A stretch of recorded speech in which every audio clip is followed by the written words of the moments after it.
Yo, what's happening, Raider Nation? It's your boy Soto here. You know what it is, Raiders versus the world. Talk about a team that the world loves to hate, your Las Vegas Raiders. All right, so this Christian Wilkins deal, this is just not going away. But on the Raiders end, currently, there's a hole that needs to be filled by somebody on that defensive line, and that's what we're going to talk about today. We're going to take a listen to the Adam Butler and the Jonah Lualu press conference and kind of get an idea of what they think about what's going on, about their roles moving forward, and what needs to happen for the Raiders to be successful. Look, next man up is kind of a cliche thing when it comes to the NFL. And it doesn't matter whether you have depth or not. That's just it is what it is. This is your team. If you can find somebody on the scrap heap, if you can trade for somebody, whatever. But at this time of year, it's really difficult to make those types of moves. Maybe later in the preseason when you have to cut down and stuff like that. But right now, no one's really moving around too much, okay? So the defensive line that we have right now, it's pretty much going to be the defensive line that we're going to have probably all of preseason into the season. And I think I'm okay with that. I think there's a lot of guys on this squad who maybe not in and of themselves can take over a spot of a Christian Wilkins when he's at his best and healthy. But I think there's a lot of players on this team, and Jonah Lualu being one of them, who can definitely pick up a lot of slack. This dude is big, he's quick, he's mean, and he's learning. He's making big jumps, and that's one of the things that Pete Carroll talked about yesterday, and also Patrick Graham talked about when he smiled, big smile on his face when it came to Jonah Lualu. These are the type of guys that you want to have on your team, the guys that are ascending, the guys that are learning, the guys that are young, and maybe you get them a little bit under the radar, but with a little bit of coaching and a little bit of shine, they can really carve out a big role. Is he going to be a superstar, kind of like $100 million player? Probably not, but he doesn't need to be. He needs to play his role and do it well. And I think Jonah Lualu can definitely do that. Now, the leader on the interior is Adam Butler. This dude is a guy that just kind of like Jonah Lualu. He kind of got a little better every year, got a little better, got a little bigger role. And every time he kind of leveled up a little bit, he met that challenge and then some. Now in the interior, Adam Butler is the unquestioned leader of the interior defensive lineman. I think he's perfectly okay with that. With how he played last year, I think he's going to be just fine in there with whoever they put next to him, whether it's Lualu, whether it's Leki Fotu from what they got from Arizona, whether it's some of the rookies, whoever, it doesn't matter, Tyree Wilson. I think Adam Butler's going to be able to play really well against whoever they put next to him. First, we're going to take a look at Adam Butler's press conference, but before we do, I want to make sure everyone please like, comment, and subscribe to this video. It's an excellent way to support the channel. It's absolutely free to do. And it's the bare minimum you can do to support the channel, besides doing absolutely nothing, just watching the video. Okay, Adam Butler, let's do this. AB, the young guys really seem to be taking to your tutelage. Would you talk about them and how they're responding to your really coaching on the field and leadership? Yeah, they definitely seek my leadership. They seek my opinion. I was working with Tonk and Trev on double teams after practice. Tomorrow we're going to come in, we're going to watch some film, watch some games. We did that on the last off day, and they said it really helped them. Both of those guys have improved from day one up to now. I'm proud of the way that they approach the game. And other guys are showing up too. You set the bar really high for yourself last year. I remember, by most measures, you probably had the best season of your career. When you look back, what was it that you think was able to help you make that leap, and how do you build on it even more this year? Truthfully, I got pissed off about my situation. You know, you only got one chance to do this. I don't get to do my career over again. I changed my attitude, changed my approach to the game, and I just decided that I wasn't going to be just a third down player anymore. I decided that I am a starter. I'm going to prove myself in this league, and anybody that says I'm not, I'm going to do everything in my power to shut them up. Practically, how'd you go about doing that?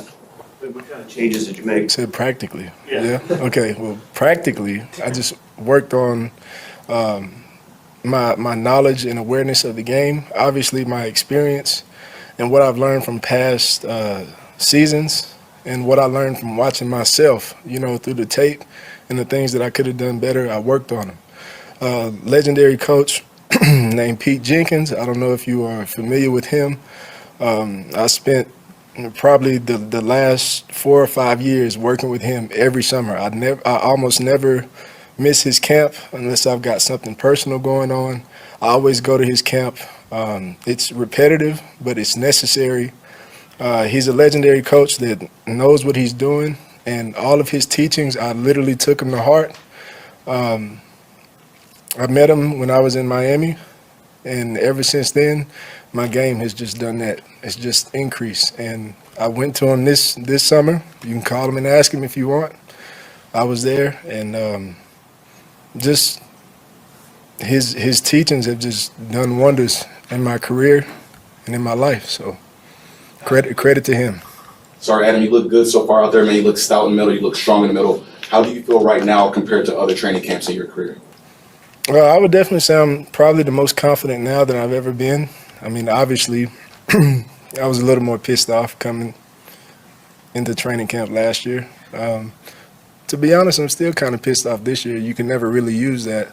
But I'm more so focused because I know that my role is different. For the first time in my career, I can truly say that I am a veteran, and I'm a guy that more guys than less in the room are looking up to for advice, for leadership, for guidance. So I just had to take a different approach this year. Adam, when we think about the young players, but there's also players like yourself, Roberts, Pratt, Devin White, going down the list, Jamal Adams. There's some cagey veterans on this team and on this defense. We see you guys doing a whole bunch of things defensively. Right. A, how does that help to have that football acumen of the veterans to be able to pull that off? And how fun is it to play in a defense that's going to be as multiple as this defense is going to be? Yeah, it helps a lot, especially for me personally, someone like E-Rob or Landon Roberts, as you refer to him. Me and E-Rob go all the way back to the Patriots. I mean, literally from when I was a rookie till now, that's how far we go back. I mean, that's almost a decade. So that's somebody that I don't have to wonder if I can trust. That's somebody that I know every time he steps on the field, he's going to give it everything he's got. You know, and he's a tough player just like me. D. White, I'm learning him, but I definitely trust him. He's definitely shown that, you know, he lives up to his reputation. Obviously, we'll see more from him coming up, but I trust him as well, and it helps. Adam, there's obviously been a lot of controversy around the defensive line group after the release of Christian Wilkins. How have you seen your unit be able to leave that as just outside noise and hone in on your craft? Yeah, we pretty much just kind of moved on from the situation. You know, I really don't want to comment further on it. But I will say that, you know, whatever you're going through as a person, you know, athlete, non-athlete, whoever, whatever your struggle is, if you got something going on in life, just, you know, talk to somebody. Get some therapy. You know, whatever your deal is your deal. Somebody out there in this world full of billions of people is willing to listen. They're willing to listen, hear you out, and help you work through whatever you need to work through. But That's real. Don't make any hasty decisions. Get help. That's real. Adam, I remember going back in the locker room last year with you and Jonah and how you helped him and mentored him, and now he's playing a significant role and doing well. Would you just talk about him and maybe share with us about, because you told me last year you thought he was going to be an exceptional player. Those were your words. What is it about him that you saw before others saw it? Yeah, I think, and maybe I'm a little biased because I see myself a little bit in him from the standpoint that he came in really strong as a pass rusher. I'm not going to say that he struggled in the run game like I did early on, but I would say that that's an area of improvement that he's focused on. And I know it took me a little bit and a little minute to get there as far as the run game goes, and I'm confident that he's going to get there because he's shown that he has the attitude, the right attitude to get there. I was asking Pete, what was the redeeming quality of this defensive line? He says it's a very athletic group, you know, where everyone has special qualities and they all kind of fit together in the same way. When I ask you the same question, what do you think is the redeeming quality of this defensive line as a whole? I would definitely say athleticism and skill for sure. Guys like Tonka is very skilled. Malcolm is very skilled. Maxx, obviously, very skilled. Myself, very skilled, very intelligent. very hardworking. So is Max and all those other guys. But the point is that we are a very skilled group, and I would say that we are also a tough group. We are not pushovers. We're not going to roll over for anybody. So you throw that on top of work ethic, on top of skill, toughness, that whole package. We're forced excuse me. You mentioned the Patriots. Yeah. That's the, You know what I mean. Thanks. Say it again. She mentioned the Patriots earlier, and that's the week 1 opponent. Is that just a little bit of an extra motivation, just knowing the first time you're going to strap it up in the regular season against your former team? Yeah, I'm excited to go back to Gillette Stadium. I'm looking forward to that. Almost being a decade of me being in the league, it's like, wow, what a journey, just thinking about it. And I plan to make the most of it when I go. There you go. How's it been getting to know Pete Carroll and working with Pete Carroll? It's been great. It's been great.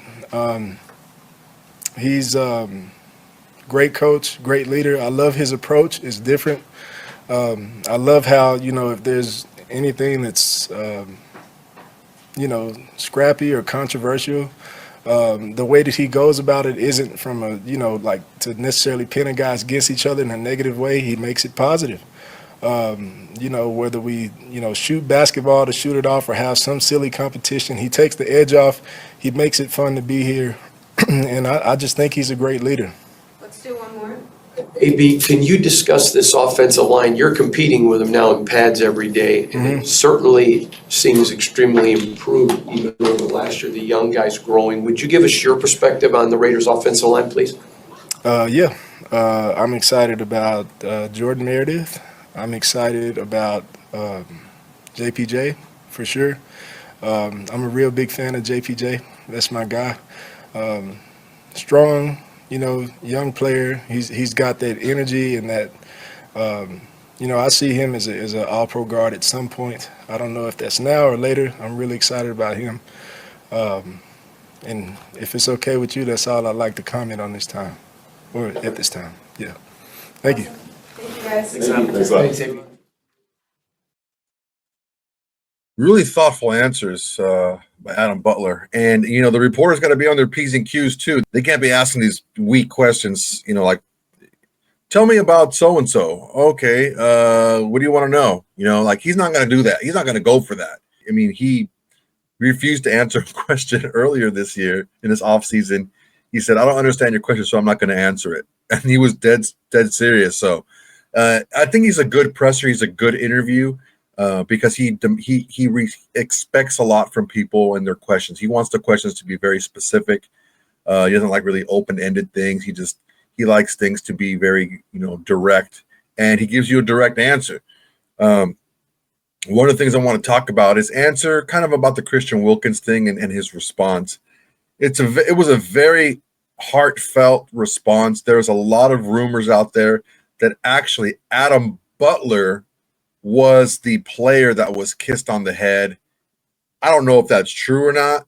That's what I've heard from a couple of different sources, and it's been reported on a lot of social media sites. Take that for what you will. But Adam Butler's name has been raised a few times. Now, Adam Butler, the whole Christian Wilkins saga has also been talked about a little bit on the Rich Eisen show. And what they talked about actually really kind of encapsulated what Adam Butler said, and also a little bit of a clip from his presser as well. I know it might be a little bit of a duplication because we just listened to his presser, but I think it's a really good thing to get a hold of. Let's take a listen to the Rich Eisen show talking about Adam Butler's presser and their take recently on the Christian Wilkins saga. Christian Wilkins, we all know last week, a surprising cut by the team. Signed him to a massive contract last year. He played 5 games. And there was the report coming out of Raiders camp after the cut took place this was injury related in Wilkins's mind. And the team was clawing back some money because of something that he wasn't doing in his rehab or something. Now, over the intervening days, came a report, I believe, was it Josina Anderson who reported it first? that there was an HR element to this sort of thing. A complaint regarding Wilkins from a fellow teammate had filtered to the team's human resources department after Wilkins, quote, allegedly kissed this player on the forehead. Now, I've been kissed on the forehead many times by Michael Irvin. I've lost track. But then again, he was my teammate for well over a decade. Who knows, right? Who knows? Who knows? Pete Carroll meeting with the media, I guess, for, I assume, the first time since that report came out on Wilkins, had this to say. Pete, Yeah. there was a report that came out yesterday regarding Christian Wilkins and an interaction with a teammate that led to a complaint filed to HR. I was wondering, would you like to comment on that situation? Yeah, really, I don't. I have no comment to make. We made a decision on what we're doing, and we're moving with it, and we'll see how that all unveils itself in time. It makes sense from a man in position of leadership here. Involves human resources and grievances and cuts and legal departments and agents. Yeah, head football coach is going to move on that one, I imagine, right? Yeah, let's not talk about that. So I have no earthly clue No what idea. is No one happening does. there. Especially now, though, in light of a comment from one of Christian Wilkins' former teammates with whom he shared a defensive line room. And defensive tackle Adam Butler, who no doubt played directly alongside Wilkins, was asked a general question about the controversy involving Williams, and here was his answer. Yeah, we Wilkins. pretty much just kind of moved on from the situation. I really don't want to comment further on it. But I will say that, whatever you're going through as a person, athlete, non-athlete, whoever, whatever your struggle is, if you got something going on in life, just, talk to somebody. Get some therapy. Whatever your deal is your deal. Somebody out there in this world full of billions of people is willing to listen. They're willing to listen, hear you out, and help you work through whatever you need to work through. But don't make any hasty decisions. Get help. Wow. I heard that. That was the only thing. I was literally saw it, in the palm of my hand on my phone, and I just said, wow. I had the same reaction. I said, Jeez. wow. We always say here on this show that we only see the tip of an iceberg. There's a tip we see publicly outside of an NFL facility, and man, is there an iceberg there. When he said that, first of all, great advice, not just for him to use his pulpit for that sort of thing. And then secondly, again, we're not there. I know I'm treading into waters that with which I'm not familiar, and the details clearly. But I told you, I saw firsthand Pete Carroll in a room full of soon-to-be college graduates at the University of Southern California in the class that he was teaching. And it was all about sharing your emotions with your fellow classmates and just being yourself and not being afraid to be yourself and talking through whatever problems you had. And the number of kids that I've listened to give testimonials to what Pete Carroll brought about them as a collective group from this class, and how they were sharing. My gosh, some of the personal stories that they were sharing with each other. I mean, that's kind of the perfect coach. If you want to share something and you need to get something off your chest and you need help, that's a guy that's there for you. Mm-hmm. And if they decided that this is the only way to handle this and move on, again, I don't know, but I'll just say this. I have to side with the fact that they decided this is what's best for Christian Wilkins too. Yeah. Although I'm sure he'd be saying, he's sitting there saying, taking $32.5 million of my guaranteed dollars is not best for me. Yeah, that too. That part. Which is why there's a grievance filed. We'll see what happens.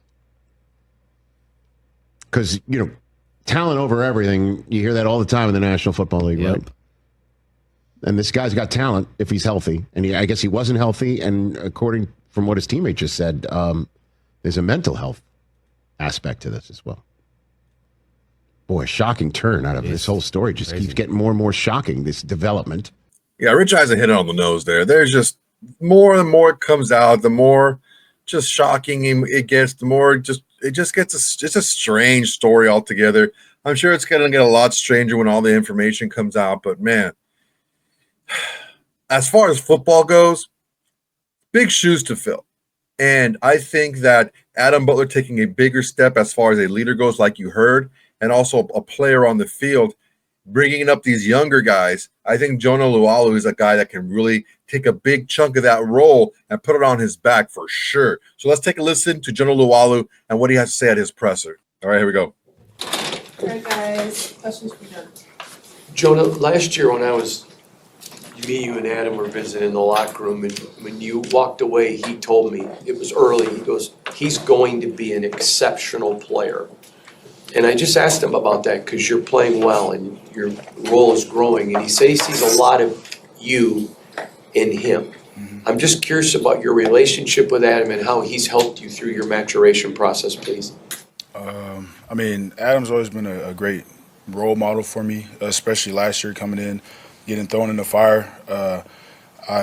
It's crazy because I've actually stolen some stuff from him, and that's what I kind of like to do. Like, I've stolen things from Maxx, I've stolen things from him, and kind of incorporated them into my game. And I'm really appreciative of him. And he got me my first sack. I'm always in debt to him forever.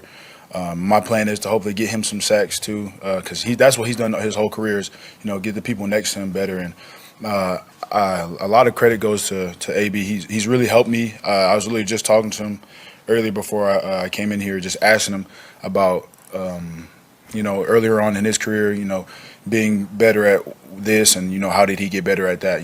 Where he lacked that, how did he get better in this area, so on and so forth. And, to hear that come from you, it means a lot because AB is a great player. He's been in this game for a long time. He's been around some great players, great coaches, been to the Super Bowl, won the Super Bowl. And, I mean, to be able to, watch after him and take things from him and be able to learn from him and his mindset is, I think, very important for me. Jonah, when you look back at last year's experience, how important was it for you to, in your own mind, kind of establish a baseline for yourself? It's going to grow from there, but just a baseline of NFL success for you as you go now into year two. So from last year, last year I was just out there trying to get on top of the game, coming in late from training camp. I came here first the week before we played, week one, and just trying to learn the plays. I was trying to learn our philosophy on the defense, how we operate, how do we attack offenses, and, being able to now transition to this year where I'm still under the same coaches on the defense, and being able to stack on top of last year. I'm very comfortable in the defense. Even though we changed some things, I'm still, used to these coaches, how they coach. I know their mindset. I know what they want to see. I know how they want me to be out there and play. And, especially learning my brothers on the D-line, being next to Maxx and AB and Malk and all them boys, just understanding how they're about to play and knowing, how I'm going to fit off of them, and, having good communication. We have good ways of, telling each other what's about to happen. And, I'm excited, and, I feel much more comfortable out there compared to last year for sure. Talk about last year. Can you just talk about, does your motor, I guess, intensify knowing that, last year you were kind of coming in trying to learn the plays, but now you're kind of expected to potentially be a starter for this team? Does it change anything at all, or does it stay the same? I think one thing that has changed a little bit is my confidence in myself. Last year, especially as a rookie, and the situation I was in, I was trying to catch up. I felt like I was so far behind. And, this year, one thing I think has changed, and I've talked to PG about this personally, is having unbridled confidence. And, I'm still trying to get into that mode. And it's happened sometimes where at practice I'll get into a mode where, you feel like nobody can block you. And that's something that you can't really coach. That's something that comes from experience that, I feel like a lot of dominant NFL players can say that they felt that way. And, that's and AB even talked to me about this. It's your attitude. It's about having that feeling, knowing like you're about to go whoop the person in front of you. And I think that's probably one of the biggest changes I've had from last year is I've gained a lot more confidence. I'm not saying, that I'm the best in the world, all this, but I'm saying like it does make a big difference, having that confidence of visually seeing yourself, what you're about to do, anticipating what the offense is about to do, and understanding how you're about to attack it and make a play. For you having the opportunity that you have right now for this team in particular, being a Vegas guy, I mean, how kind of cool is that? Is that something you've been able to wrap your head around? It means everything to me. A lot of the time, I'm not really thinking about it, but there will be a lot of times where I'm walking through the facility and I look at the logo and I'm just like, 8 years ago, 9 years ago, I would have never thought this. Like, this is a dream come true, and it means so much to me to be able to represent this organization in my hometown, in my city. And my family's so close to me. Like, my mom was literally at my house the other day cleaning my house because she knows it's camp time, so the house is a little dusty. And she came through, she cleaned, she had the, Earth, Wind, and Fire on playing when I came inside. The fan was blowing because it was a little hot in there. She turned the AC down because she was in there working. So, it really means a lot to me. And it pushes me more and motivates me more because, I don't know, like a lot of my friends from high school I grew up with or elementary, middle school, they'll be at the practices sometimes and they'll be like, hey, man, I'll be out there. Like, I'll come say hi. And I'm like, it's just a really cool feeling to be able to represent your hometown. And it pushes me to, give it my all because this is where I'm from. And, ultimately I live here and I'm going to live here for the rest of my life. So, it means so much more to me. There's been a healthy give and take with the offense and defense so far during training camp. What are your thoughts on how the offense has been able to challenge you guys and push you guys in their potential? It truly, like you said, it's a battle every day. We literally were just talking about it on the field as we were getting off, just attacking each other every day. And that's what's so important about football. It's a very unique sport. It's not like any other sport or job because we're actually going against our teammates, you could say trying to kill each other, but not, within the confines of the game. And, that's what really gets you better is, iron sharpens iron, getting each other better every play. And then, being able to talk about, which I think is really cool, having a good relationship with those guys and being able to talk about it like, oh, what was that play? Like, what did y'all just do? Like, because I'm thinking it's one thing and then they're telling me it's another thing. And I'm like, oh, okay. So now I know how that feels. So I know how to play it better. And, they'll ask me some things and I'll tell them like what gives it away and everything. And I think those relationships and understanding that builds, building that brotherhood and then also getting each other better is so important. And we're going at it every day.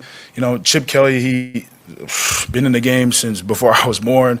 And so he has archives in his brain. I feel like it just plays and, what he's going to run. And, you really don't know ever what he's about to throw at us. So, it keeps us on our toes. And then, when we attack them, they come back the next day with something new. And it's a great formula for success. That's what I say. There's obviously been a little bit of controversy outside of this building involving the defensive line. So what has that conversation been within your room of defensive linemen just to keep that as outside noise and just to focus on what you got here? The most important thing is just to control the controllables. Ignore the outside noise. There's always going to be outside noise. We're the Raiders. People are always going to have something to say about us. And just putting our heads down, just getting to work. No matter what nobody says, it's us versus the world. That's the mentality we have. And we're coming out here to compete this season. And I've seen you out at like different events with the SAC Summit and all and putting on your own football camp. Not only how important is it for you to kind of reinvest in the community that brought you up, but also to gather your own experience from every resource around that you can as you develop? I think it's really cool. The Raiders have a really great community engagement team. Shout out Piper and all of them. I tell them all the time, whenever you need me, I'm gonna be there for any community event, and then vice versa. Like I asked for them to provide, like they got me some drawstring backpacks for when I had my kids camp out here in my high school. It's really cool to be able to pour into the community because when I was that age, there wasn't really that many people from Vegas that. And we didn't have the team here, and now that we have the team here, being able to go show those kids that I'm a Vegas kid. I was in your guys' shoes. I remember being in this crazy city growing up, and people coming in town always wanting to go to the Fremont Street in the Strip, and you always got to go when you don't even want to, for like the 8th time, seeing the same thing, same people on the street sitting there. But growing up, I understand how that is, and to be able to be kind of like a symbol for the kids, it's crazy because I talked to my mom about it. She's explaining it to me. These kids look up to you, and I just think I'm still like just regular me. I'm going into my 2nd year. I was just a rookie. I was just the one carrying the helmets from practice, everybody's helmets together, putting them on my head, holding like 4 helmets in each hand, going into the locker room. But I'm thinking I'm just regular old Jonah. But to these kids, it means a lot, and I could put in my perspective because when I was their age, I had DJ Campbell, Brandon Marshall. They came and talked to us, those guys, and went to high school. Brandon Marshall went to my high school, and then DJ Campbell, he came to my middle school and talked to us. He's a Vegas kid as well. He's now coaching at my old high school, and that impact that they left on me, it meant the world to me because I remember them to this day, like from when I was a kid. Even if they didn't do anything else after football or after they came to talk to us, I remember that interaction for the rest of my life. I thought it was super cool being able to see people that I thought was cool. Like I wanted to play football ever since I was a kid, and being able to see them in person, hear them talk to us, and just show that it's possible. And for me to be able to do that, it means so much to me, and it's super cool. And I'm gonna continue to do things for the community. If y'all got any community things out here that you want me to do, I'll come do it, show face, because Vegas is my family. This is where I'm from. Mentioned that you struggled with imposter syndrome in your first season a little bit. And every time we bring you up in a press conference, there's just been the most glowing things. Pete said you're doing everything right. Patrick Graham literally lit up like a Christmas tree, and Max said you don't even know how good you are. How much confidence does that give you that people are noticing the work that you're putting in? I think it's just the mindset I've always had since I was younger. It's just I've always felt like I had something to prove. I always wanted to be able to take care of my family. I always felt like I had a chip on my shoulder, and it's just a mindset of never being satisfied. Little victories here and there, you could be happy about that, pat yourself on the back or whatever, but you got to keep going to work because nobody cares about what you did yesterday. Like, nobody cares about my rookie year, none of that. I didn't do anything, to be honest. So, I'm just looking at what's next. Like, I want to, because I want to make a name for myself. I want to be able to be a dominant player in this league, and for me to even think about being complacent or anything like that, when I'm next to players like Maxx, Crosby, Adam Butler, all these guys, E-Rob, all of them, D. White, to try to get complacent and think, okay, I'm running with them with the ones or whatever. Like, I never think about that. Think about it like that because I want to be, a guy. I want to be that guy, and if you want to be that guy, you got to put that work in. And so, I think I've always just had good coaches, good people around me, good relationships with my teammates, and the closer we get, the harder we play for one another. And I think it's just having that mindset of always putting your head down, going to work, because tomorrow's not guaranteed, and that's with whatever you do in life.